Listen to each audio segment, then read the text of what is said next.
Diidamee afur kabajamtoota daawwattoota BBS akka mul'annoo oduu galgala kanaaf qabnuun isin dhageessisaa kan isin dhageessisu Shamsu Bashiri. Ilmi guddaan barsiisaa fi hayyuun amantii Islaamaa magaalaa Finfinnee Sheek Abduu Yaasin magaalaa Finfinnee keessatti ajjeefamuun dhagame. Magaalaa Finfinnee kutaa magaalaa Diskatamaa Masgiida Badri keessatti kitaaba qaraa'isuun akkasumas guyyaa Jumaa kutbaa godhuudhaan tajaajilaa kan turan Sheek Abduu Yaasin qaama hin beekamneen itti rasaasni dhukaafamee ajjeefamuun mirkanaa'ee jira. Sheek Abduu Yaasin halkan guyyaa sanbata amajjii jaabara 2024 salaata ishaa'ii booda gara mana jireenya isaanii deemaa osoo jiranii rasaasa duubaan itti dhukaafameen ajjeefamuun mirkanaa'ee jira. Sheek Abduu Yaasin erga rasaasaan dhabamaniin booda lubbuu isaanii baraaruuf hospitaala Abeet keessatti yaaliin taasifamaa fi turus boodara lubbuu baraaruun hin danda'amne. Poolisiin magaalaa Finfinnee akka raawwatame kana qorachuudhaaf bakka sanitti kan argame hoggaa ta'u majlisni magaalaa Finfinneetis dhimmicha qorachuuf gara naannawaa yakki raawwatametti argameeti jira. Sheek Abduu Yaasin erga ajjeefamanii booda reeffi isaanii qorannoodhaaf gara hospitaala Phaawulos geeffameeti jira. Guyyaa har'aa waaree booda naannawaa Askoo Masgiida Badriitti erga irratti salaatameen boodaas gara bakka awwaalchaa kolfee geeffamee achitti sirni geggeessaa isaanii ni taasifamaa fi jame. BBS ajjechaa ulamaa Islaamaa guddaa kana irratti raawwatameef gadda itti dhaga'ame ibsachaa isaaniif jannata maatii fi firoottan isaatiif jajjabinaa waa. Uummanni Oromoo guddina addaa saba Oromoo Walloo hospitaala Rifaraaraa waan hin qabneef wal'aansaaf Finfinnee yookaan gara Adaamaa deemuun miidhaa biraatiif saaxilamaa jiraachuun dhagame. Saba Oromoo Walloo keessatti hospitaalli sadarkaa isaa eeggate ijaaramuu dhabuu isaatiin dhukkubsataa fi madoon gara Adaamaa fi Finfinnee geeffamuun wal'aansa kan argatan hoggaa ta'u kun ammoo lubbuu namoota hedduu daandii irratti balleessaa jiraachuun rakkoo hamaa ta'eeti jira. Yeroo wal'aansaaf gara Finfinnee fi Adaamaa imalan daandii irratti lubbuun namaa dabruu fi erga hospitaala dhaqanii booda baasii biraatiif saaxilamuuf uummanni Oromoo Walloo rakkoo hamtuu keessa akka jiran beekameeti jira. Akka jiraattonni janitti wal'aansaaf Adaamaa yookaan Finfinnee deemuuf Affaar keessa naanna'anii magaalota kana kan dhaqqaban hoggaa ta'u sababa rakkoo nageenyaa isaan mudateef manneen yaalaa dhiyeenya isaaniitti argamutti wal'aansa argachuuf rakkataa turan. Hawaasni Oromoo Walloo osoo Dasee fi Dabra Biraanitti wal'aanamuu danda'u rakkoo nageenyaa hamaa jiruuf gara Adaamaa fi Finfinnee deemuun dirqama akka ta'es jiraattonni himachaati jiran. Yeroo walitti bu'iinsi faannoo Amaaraa wajjin jalqabe gara Shawaaroobitis ta'ee gara Dasee fi Dabra Biraan deemanii wal'aansa argachuun akka itti ulfaatus jiraattonni himaniiti jiran. Humni finxaalessi faannoo erga bara 2021 keessa miidhamtoota wal'aansaaf gara Shawaariitti imalaa turan ambulaansii keessaa baasee haala suukanneessaan ajjeesee booda madoon Oromoo Walloo daandii Affaar fayyadamuun gara Adaamaa fi Finfinnee geeffamanii wal'aansamaa turuun ni yaadatama. Soomaaliyaan seera waliigaltee Itoophiyaa fi Somaalilaand waliif mallatteessan kuffisu baasuun dhagame. Pirezidaantiin Somaaliyaa Sheek Hassan Sheek Mahmuud seera waliigaltee Itoophiyaan Somaalilaand waliif mallatteesse kuffisuu irratti mallatteessuun mirkaneeffameeti jira.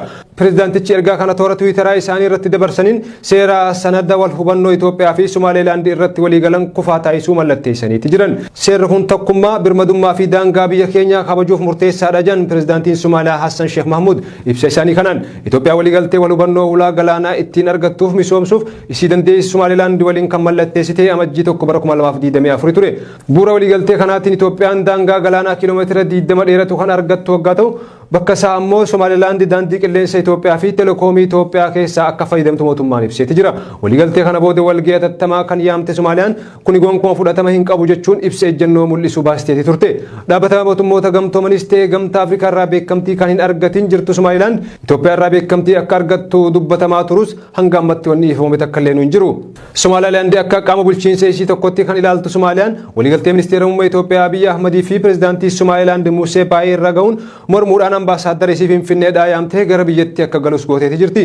Gorsaan nageenya biyyaalessaa muummee ministeera Itoophiyaa ambaasaadara Ridwaan Hussein waliigaltee kana hordofuudhaan ibsi kenname waanuma nuti eegaa turre malee wanti haaroonni hin jiru jedhan gaafiif deebii ETV Itoophiyaa waliin taasisaniin. Ambaasaadara Ridwaan Hussein gaafiif deebii TV biyyaalessaa waliin taasisaniin kana kan dubbatan akka jedhanitti Itoophiyaan karaa galaanaa dirree idil addunyaa waliin wal qunnamsiisuu yoo argatte miila isii lamaan dhaabbachuu dandeesse jedhanii sodaatu jira jedhan. Ambaasaadar Ridwaan namoota hanga ammaa ibsa kennan keessaa namoonni kan keenya nuti jennuun warra kaanii olitti yeroo isaan mormanii fi dura dhaabbatan arguun nama gaddisiisa jedhan. Dhugaadhaa karra galaanaa Itoophiyaan mataa isii to'attee misoomsitu qabaachuun nageenyaa fi sochii daldalaa biyyattii keessatti gahee olaanaa akka qabaatu godha jedhan ambaasaadar Ridwaan isaan ibsa isaanii kanaan.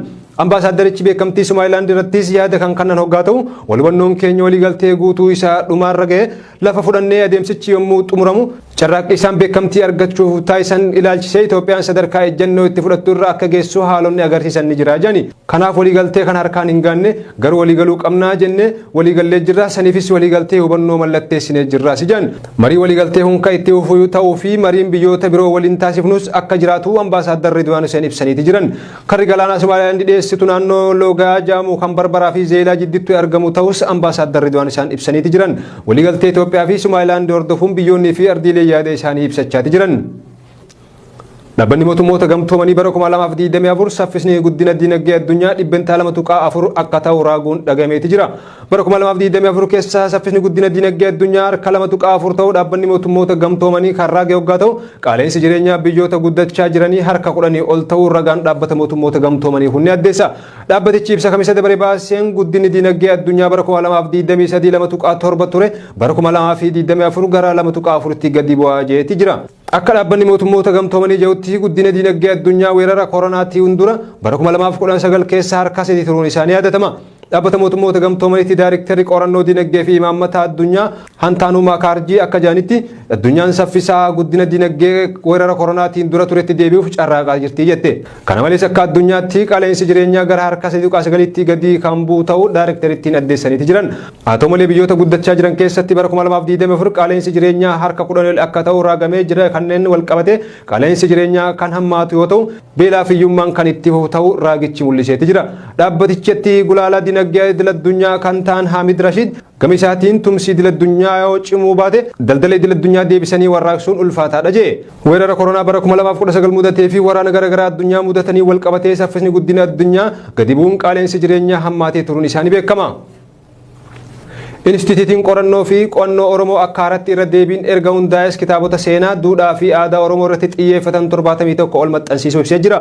Instituutiin koraa 14ffaa isaa magaalaa Adaamaatti dhiyeenya kana taa'ee wal qabate dhimma kanarratti walgahii geggeesseeti ture.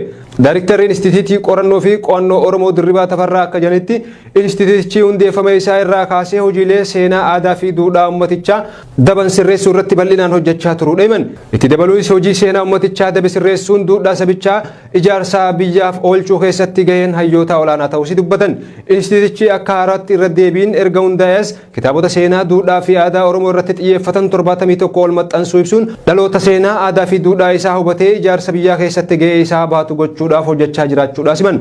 Hooggantuun biiroo aadaa fi turizimii Oromiyaa Jamiilee Shimbirruu gama isaaniin afaan seenaa fi aadaa Oromoo barreessitoota seenaa biyyattiin dabe barreeffame sirreessuudhaaf hojiin hojjetame kan jajjabeeffamudha jedhan. Caba seenaa fi seenessaa biyyattii sirreessuudhaaf gaheen abbootii gadaa, haadholii siiqqee fi hayyoota akkasumas mootummaa olaanaa ta'uu hubachiisaniiti jiran.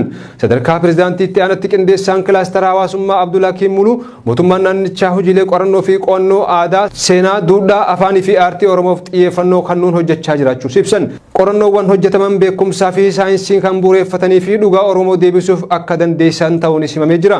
Aadaa fi seenaa Oromoo sirnaan qorachuun dhalootatti dabarsuudhaaf xiyyeeffannoon hojjetamaa jiraachuu kan ibsan obbo Abdul Hakim qaamoleen hawaasaa hundi akka keessatti gahee isaanii akka ba'an dhaamaniiti jiran. Kora kanarrattis barreeffamoonni qorannoo seenaa fi seenaa biyyattii, aadaa fi duudhaa Oromoo irratti xiyyeeffatan dhiyaachuun irratti mari'atameeti jira. Kora kanarratti abbootii gadaa, haadholii siiqqee, hooggantoota olaanoo mootummaa naannoo Oromiyaa fi hayyoota dabalatee qaamoleen qooda fudhattoota adda addaa irratti hirmaataniiti jiran. Guyyaa kaleessaa Amajjii bara 2024 hoteela Iskaatilaayititti sirna wal harkaa fuudhinsa baalli gadaa Gujii marsaa 75ffaa ilaalchisee mariin paanaalii geggeeffameeti ture. Sirna wal harkaa fuudhinsa baalli gadaa Gujii marsaa 75ffaa ilaalchisee mariin paanaalii geggeeffame kanarratti sadarkaa itti aanaa pirezidaantiitti qindeessaan kilaastara hawaasummaa obbo Abdul Hakim Muluu sirna wal harkaa fuudhinsa baalli gadaa Gujii marsaa 75ffaa ilaalchisee mariin paanaalii geggeeffame kanarratti sadarkaa itti aanaa pirezidaantiitti qindeessaan kilaastara hawaasummaa obbo Abdul Hakim Muluu sirni gadaa uummata Oromoo kan tokkummeessuu fi walqixxummaa dhala namaa irratti kan bu'uureffamedha jedhan. Sirna gadaa keessatti dhugaan ilmoo waaqaati jedhan. Sirnicha kunuunsuu fi dhaloota barsiisuun ijaarsa biyyattiif itti fayyadamuun murteessaa ta'uu simaniiti jiran. Sirni wal harkaa fuudhinsa baalli kun gurraandhala 13 bara 2016 akka lakkoofsa Itoophiyaa ardaa jilaa mee'ee bokkootti akkaataa qajeeltoo sirna gadaatiin kan geggeeffamu ta'uunis beekameeti jira. Tolega kabajamtoota daawwattoota BBS Oduun irraa isin qindeessine kana fakkaata kan isin wajjin ture Anshamsuu Bashirii gama ogummaa kaameraaf teeknikaatiin Munaan Waraahmatuun wajjin ture. Horaa bulaa.